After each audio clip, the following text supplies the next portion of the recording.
Ayon kay Sean Gibbons, nagugulatin ni TJ Doheny si Naoya Inoue. Bagaman grabeng paboritong manalo si Naoya Inoue sa pustahan, nakalista na siya na negative 5,000 betting favorite.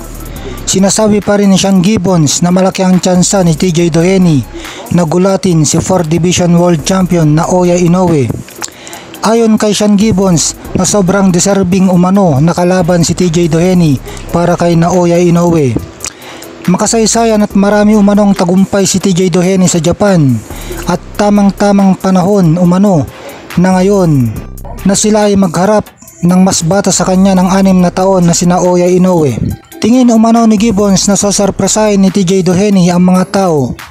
Hindi pa daw tinatamaan si Inoue dahil sa sobrang husay nito. Pero marami daw armas at bala si TJ Doheny. Susubukan umano ng bata niya na i-bulldozer si Inoue dahil hindi niya ito malalamangan sa puntusan. Wala naman daw mawawala kay TJ Doheny. Makikipaglaban daw ito ng relax at komportable. Dagdag pa ni Gibbons, napakalakas ng pangangatawan ni TJ Doheny. Tuloy-tuloy daw ang pagbanat nito. Papasukin daw niya si Inoue at titirahin sa katawan para bumagal ito. 3 bata na ni Gibbons ang nabigo na talunin si Inoue. Ito ay sina Luis Nery, Marlon Tapales at Stephen Fulton.